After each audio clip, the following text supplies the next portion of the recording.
교회는 어떤 교회를 막론하고 다 여러 가지 문제를 안고 있습니다. 왜냐하면 다 연약한 사람들의 모임이고 또 죄악된 사람들이 모이기 때문에 어느 교회를 막론하고 다 문제가 있을 수 있다는 얘기입니다. 그런데 그 이유가 무엇일까? 궁극적으로 교회 안에 일어나는 문제의 원인은 결국 성도들이 예수 그리스도의 마음을 품지 못하였기 때문이다. 그리스도의 마음을 품지 못하였기 때문에 교회 안에 그런 사람들로 인하여 이런저런 문제가 일어날 수 있다고 보는 것입니다. 그래서 오늘 빌립보 교회를 향해서 바울이 그렇게 얘기를 한 것입니다. 이렇게 얘기를 했다는 것은 이미 빌립보 교회 안에도 이런 문제가 있기 때문에 너희들 그리스도 예수의 마음을 품으라고 하셨다고 보는 것입니다. 그러면 바울이 그 빌립보 교회를 향해서 예수의 마음을 품어라 라고 했을 때 그 예수의 마음을 품으라는 그 말의 의미가 무엇일까? 이 말은 너희의 마음과 태도는 예수와 같아야 한다라는 뜻을 가지고 있습니다. 우리들의 마음과 태도가 예수님의 태도와 예수님의 마음과 같아야 한다, 이런 뜻을 가지고 있다는 것입니다. 또 어떤 사람은 말하기를 모든 것을 예수의 관점에서 생각하고 결정하고 행동하라는 뜻이 있다, 이렇게 말했습니다. 예수님이 생각하시는 것처럼 나도 생각을 하고, 예수님이 말씀하시는 것처럼 나도 말하고, 예수님이 어떤 것에 대해서 어떤 태도를 취하셨으면 나도 그런 태도를 취하고, 예수님께서 이렇게 행동하시면 나도 그렇게 행동하고, 이러는 것을 가리켜서 예수의 마음을 품었다라고 말할 수 있겠습니다. 한마디로 말해서 예수의 마음을 품어라 하는 이 말은 예수님을 본받는 자가 되라, 이런 뜻으로 사용이 되었습니다. 그러면 주님의 마음이 도대체 어떤 마음이길래 바울은 빌립보 교회와 오늘 우리 보고 너희들 예수의 마음을 품으라고 하셨는가? 예수님의 마음은 과연 어떤 마음일까? 오늘 크게 두 가지로 살펴보도록 하겠습니다. 먼저는 주님의 마음은 자신을 한껏 낮추신 겸손한 마음이다. 성경은 이렇게 말씀합니다. 그는 근본 하나님의 본체시나 하나님과 동등됨을 취할 것으로 여기지 아니하시고, 이 구절은 성육신 이전에 그리스도의 모습을 나타내주는 말씀입니다. 주님은 단순히 이 세상에서 33년 동안 사셨다 가신 분이 아니라 창조 이전에 이미 하나님과 같이 영화로운 모습으로 계셨던 분이다 라는 것을 6절에서 이렇게 표현하고 있습니다. 여기서의 하나님의 본체라는 말은 예수님이 본질적인 하나님의 속성을 가지신 분이다. 다시 말하면 예수님이 신성을 가지셨고 하나님과 동등하신 분이시다, 이런 뜻을 가지고 있습니다. 6절에 본체라는 말과 7절에 형체라는 말이 나오는데 헬라 원문에서는 같은 낱말을 쓰고 있습니다. 이 단어는 본질을 담아내는 틀이다, 이런 뜻입니다. 본질을 담아내는 틀이 형체, 형상이라는 말인데, 또는 본체라는 말인데, 이 말의 의미가 이런 것입니다. 예수님은 이 세상에서 하나님의 본질을 잘 드러내는 틀이셨다, 그런 얘기입니다. 예수님이 하나님을 흉내낸 것이 아니고 예수님이 겉모습만 하나님을 닮으셨다는 그런 뜻이 아니라 겉과 속이 하나님의 본질을 그대로 닮으셨고 그 하나님의 본질을 이 세상에서 사람들 앞에 드러내셨다라는 뜻을 가지고 있는 것입니다. 그런 예수님이, 하나님과 동등하신 그 예수님이 그 동등함을 취할 것으로 여기지 아니하셨다고 했습니다. 예수님이 하나님과 동등하시지만은 그 동등함에 집착하지 않으시고 그 동등됨을 포기하셨다, 그런 얘기입니다. 주님은 성육신 이전에는 하나님의 본체로서 하나님의 영광을 누릴 수가 있었습니다.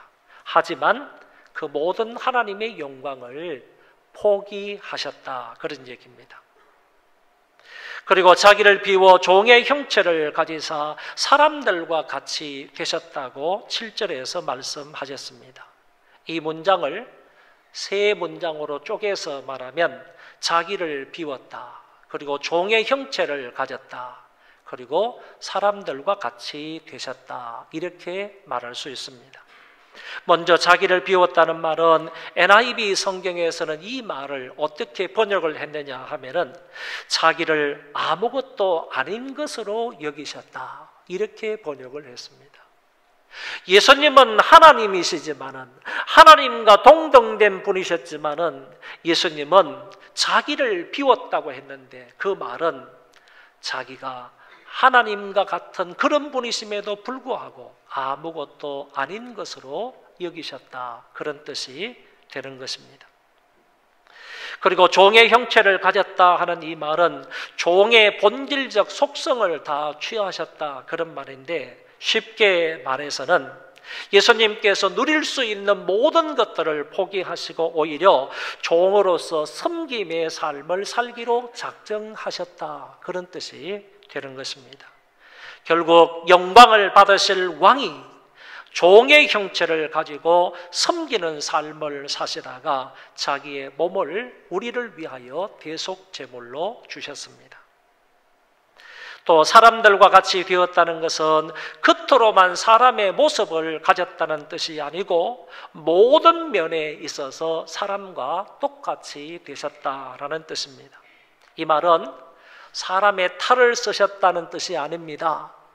사람과 같이 되었다고 할 때 우리와 같이 어떤 죄의 습성을 타고 태어나신 분이 아니다, 그런 얘기가 되는 겁니다. 다시 정리해서 말씀을 드리면 사람과 같이 되었다는 말은 사람의 탈을 쓰고 이 세상에 태어났다는 말도 아니고 우리처럼 죄의 습성을 가지고 이 세상에 태어난 분이 아니다, 이런 뜻입니다. 예수님은 참 하나님이시고 동시에 그분은 참 인간이시다라는 뜻을 내포하고 있습니다. 초대교회 이단 중에서 영지주의자들이 있었는데 이 영지주의자들은 바로 이 말씀을 부인합니다.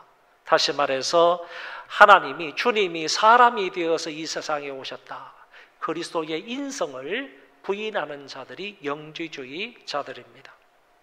그러나 주님께서는 진짜 인간으로, 참 인간으로 이 세상에 오셨다고 성경은 말씀하고 있습니다. 7절에 이어서 8절에서는 사람의 모양으로 나타나서 자기를 낮추셨다, 이렇게 표현을 합니다. 앞에서는 자기를 비워 종의 형체를 가지셨다고 했고 이제는 자기를 낮추고 낮추셨다고 말씀합니다. 이것은 자기 거부를 말하고 있는 것이고 자기 부인을 뜻하는 말입니다. 하나의 거룩한 겸손이라고 말할 수 있습니다. 주님은 이 세상에 오셔서 낮아지시고 낮아지셨는데 더 이상 낮아질 데가 없을 정도로 우리 주님은 자기 자신을 한껏 낮추셨습니다. 어느 선교사님이, 유명한 선교사님입니다. 여러분도 그 이름을 대면 잘 아실 분인데 서울대를 졸업하시고 아주 그 미래가 밝았던 그런 청년인데 이분이 갑자기 선교사로 갔습니다. 몽골 지역에서 선교를 하면서 책을 한 권 썼는데 그 책 이름이 내려놓음이라는 책입니다. 내려놓음이라는 이 책이 발간이 되었을 때 우리 한국의 많은 분들이 이 책을 읽으면서 많은 도움을 받았습니다. 아, 저런 사람은 저렇게 얼마든지 육신적으로 세상적으로 출세할 수 있는 그런 사람이기는 하지만은 그 모든 것들을 다 내려놓고 선교지에 가서 복음을 전하고 있구나. 그 사실만 보더라도 내려놓음이라는 책이 어떤 내용인지를 우리가 조금 짐작하고도 남음이 있습니다. 그런데 이 사람이 두 번째 책을 썼습니다. 내려놓음이라는 책을 쓰고 난 이후에 이게 우리나라에서 베스트셀러가 되니까 1년 6개월 만에 또 다른 책을 하나 내놓았는데 그 책 제목은 더 내려놓음이었습니다. 이 책도 우리나라에서 베스트셀러가 되었습니다. 많은 성도들이 이 책을 읽고 큰 감동과 도전을 받았습니다. 그러나 사랑하는 성도 여러분, 사람이 아무리 내려가고 사람이 아무리 자기를 비운다 할지라도 주님만큼이야 하겠습니까? 예수님과 같이 그렇게 자기 자신을 내려놓고 예수님과 같이 자기 자신을 비울 수 있겠습니까? 사람이라는 것은 아무리 내 가지고 있는 것을 내려놓고 나 가지고 있는 것을 비운다 할지라도 사람과 사람 사이에서 비우는 정도이지만은 우리 예수님은 그런 비움이 아니고 그런 자기 자신을 낮춤이 아니다, 그런 얘기입니다. 하나님이심에도 불구하고 당신 자신을 비우시고 당신 자신을 내려앉으셔서 이 세상에 사람이 되셨다, 그런 얘기입니다. 사람의 그 어떤 낮아짐과 비교할 수도 없는 정말 지극히 자기 자신을 내려놓는 겸손함이다라고 말할 수 있겠습니다. 어떤 사람의 책에 보니까 이런 내용이 적혀 있는 것을 보았습니다. 아폴로 15호 조종사였던 제임스 어윈이라는 사람이 얘긴데, 이 사람이 바로 아폴로 15호를 타고 올라갔다가 그리고 세계 최초로요, 세계에서 처음으로 이 사람이 달을 탐사했는데, 달을 탐사한 사람 이전에 사람들이 있었습니다. 그렇지만 이 사람은 아주 희한한 기구를 타고요, 이 달 표면 10km를 다니면서, 상당히 먼 거리죠, 10km를 다니면서 달을 좀 정밀하게 탐사했던 최초의 사람이 어윈이라는 사람인데, 이 사람이 그 달을 탐사하면서 얘기를 했던 내용입니다. 이렇게 얘기합니다. 달 위에 두 발을 딛고 선 후 끝없이 펼쳐진 저 광활하고 거대한 우주가 단 하나의 질서 속에 존재하고 있는 것을 보면서 하나님의 살아계심을 더욱더 확신할 수 있었다. 사람들은 지금쯤 인간이 달 위를 걷고 있다고 또다시 대서특필하고 있을 것입니다. 그러나 2000년 전 예수 그리스도께서 지구에 오셔서 지구 위를 걸으셨다는 것은 이보다 더 큰 사건임을 나는 지금 달 위에서 통감하고 있습니다. 이 사람도 아폴로 11호를 타고 갔던 암스트롱처럼요, 정말로 하나님의 창조가 너무너무 오묘하다, 이 사실을 볼 때에 하나님의 천지창조와 하나님의 존재를 인정하지 않을 수 없다, 이렇게 고백을 했던 인물 중에 하나인데, 여러분, 이 사람이 지구에서 달까지 가가지고 이런 얘기를 했고, 또 더 아주 유명한 그런 일화가 있지 않습니까? 이 사람이 아폴로 15호를 타고 지구로 귀환을 하는데 마지막 순간에 대형 그런 그 낙하산을 3개를 펴야지 무사히 이 로켓이, 이 달 탐사 이것이 로켓이 지구에 안전하게 안착할 수 있는데, 버튼을 눌렀더니만은 3개의 낙하산이 다 켜지는 것이 아니라 2개밖에 켜지지 않았다고 합니다. 그래서 여기 뉴욕에 있는 그런 나사에서도 아주 긴급하게 이 부분들을 조정하기 위해서 안간힘을 썼지만은 결국에는 그 한 개의 낙하산을 펴지를 못했습니다. 이제 조만간에 이 로켓은 결국에 땅에 떨어져서 결국에 박살나가지고 그 안에 있는 사람도 다 죽게 될 것이고 여러 가지 정보들도 이렇게 부서지고 말 것인데, 이와 같은 찰나에서 이 제임스 어윈이라는 사람이 마지막으로 하나님 앞에 기도를 합니다. 하나님 아버지, 우리 인간은 이렇게 연약합니다. 지금 이 순간 하나님이 도와주셔야 하겠습니다. 하나님 도와주십시오. 하나님의 영광을 위해서 도와주십시오. 제임스 어윈이 이렇게 기도를 했을 때 곧 순간적으로 이 달 탐사선이 내려오면 결국에 지구하고 부딪혀서 이 탐사선은 박살이 나고 말 것인데, 그 순간에 하나님께서 이 땅에서요, 이 지구 위에서 회오리 바람을 일으켜서요, 낙하산 1개의 분량의 그 공기가 위로 솟았답니다. 그러므로 인하여서 이 탐사선이 무사히 지구에 안착을 해서 이렇게 영광스럽게 하나님 앞에 영광을 돌리고 찬송하며 그리고 많은 사람들 앞에 간증을 하는 그런 인물이 되었다고 합니다. 여러분, 제가 여기에서 말씀을 드리고자 하는 것은 이겁니다. 이 지구에서 달까지가 몇 킬로미터인가 하면은 38만 4,400km입니다. 만약에 1초에 8km 가는 로켓을 타고 내가 달나라에 가려면요, 13시간만 하면 달나라에 갈 수 있습니다. 째깍하면 8km를 가는 그런 로켓을 타고 저 먼 달나라까지 가려면 그 정도밖에 안 걸린다는 겁니다. 그런데 빛의 속도로 만약에 지구에서 달나라까지 가려면 1.2초밖에 걸리지 않습니다.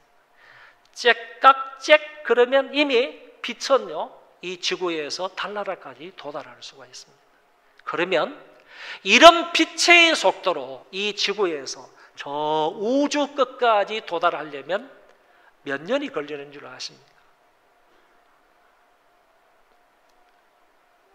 빛의 속도로 이 지구에서 우주 끝까지 태양을 지나고 목성, 토성, 명왕성 뭐 이런 것들을 다 지나고 여러 수없이 많은 별들을 다 지나고 우주 끝까지 도달하는 데 걸리는 시간은 과학자들의 계산에 의하면 200억 년이 걸린다고 합니다. 빛의 속도로 갔을 때요, 200억 년이 걸린다고 합니다. 여러분, 이 사람이 아무리 과학을 발전시켜서 지구에서 이 달나라까지 가는데도 이 나라에서는, 지구에서는 특별하면서 이런 사람이 지구에 참 달나라 같다, 이런 것을 말하고 많은 사람들에게 알리고 있는데, 예수님은 그런 분이 아니라는 얘기에 그런 분이 아니라는 거예요. 여기에서 우주를 넘어서 저 우주 끝 하늘나라에서 이 세상에 오신 분이라는 거예요. 여기에서 우주 끝까지 가는데도 빛의 속도로 가도 200억 년이 넘는다고 하는데, 그 너머에 계셨던 우리 주님께서, 하나님으로 계셨던 영광스러운 모습으로 계셨던 그 예수님이 이렇게 먼 거리를 마다하지 아니하고 지구 한 구석에 찾아오셨다는 얘기입니다. 이것은 대서특필에도 더 놀라운 사건이지 않습니까? 더 대단한 사건이지 않습니까? 그 지구 너머에, 온 우주 너머에서, 저 하늘나라에서 우리 주님께서 이 자그마한 세상에 오셔서, 지구에 오셔서, 그것도 말구유에 오셨고요, 잠잘 곳이 없는 그런 삶을 사셨고 마지막에 십자가에까지 돌아가셨던 그런 주님이다 라고 생각할 때, 이거는 대단한 사건이 아니냐, 이거는 대단한 겸손이 아니냐, 이거는 대단한 자기 낮춤이 아니냐, 이거는 대단한 자기 비움이 아니냐, 이거를 제가 여러분들에게 말씀을 드리고자 하는 것입니다. 우리 주님은요, 그 마음이 어떤 분이시냐 하면은 무한히 자기를 비우신 분입니다. 무한히 자기를 낮추신 겸손한 마음을 가지고 계셨다, 이 사실을 믿으시기를 바랍니다. 두 번째, 우리 예수님의 마음은 죽기까지 복종하신 마음입니다. 죽기까지 복종하셨으니 곧 십자가에 죽으심이라. 첫째 아담은 하나님께 불순종하였습니다. 하나님과 같이 되어보려는 그의 교만으로 인하여 결국 하나님이 주신 영광을 잃어버리고 말았습니다. 그리고 모든 인류를 죄의 구렁텅이로 몰아넣었고 지옥의 자식이 되게 했습니다. 그러나 둘째 아담 예수 그리스도는 하나님께 순종하셨는데 십자가에 죽기까지 순종하셨습니다. 그분은 인간을 구원하시려고 자신의 영광스러운 모습을 다 버리고 인간이 되사 스스로 십자가를 지신 것입니다. 아담은 아래에서 위로 올라가려고 안간힘을 썼지만 주님은 위에서 아래로 내려오셔서 아래에 있는 비참한 인간들을 위로 끌어올려 주셨습니다. 예수님이 십자가 위에서 자신의 몸을 주사 피를 흘리고 살을 찢으신 것은 완전한 복종이며 절대적 순종입니다. 자기의 몸을 대속제물로 주신 것입니다. 인자가 온 것은 섬김을 받으려 함이 아니라 도리어 섬기려 하고 자기의 목숨을 많은 사람의 대속물로 주려 함이니라. 우리도 주님의 이 모습처럼 말씀 그대로 순종하는 삶을 살았으면 좋겠습니다. 하라면 하고 하지 말라면 하지 말고 조심하라면 조심하는 신앙생활을 했으면 좋겠습니다. 말씀의 신호등을 잘 지켰으면 좋겠다라는 얘기입니다.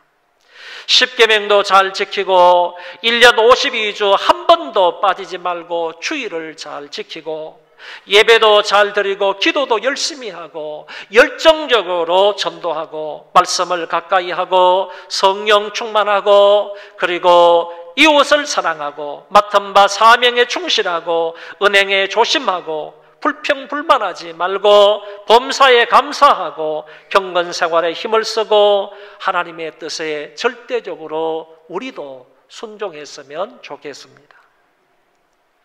예전보다는 순종의 폭이 좀 더 넓어지시기를 바라고요. 과거보다 지금은 좀 더 토달지 말고 적극적으로 순종했으면 좋겠고요.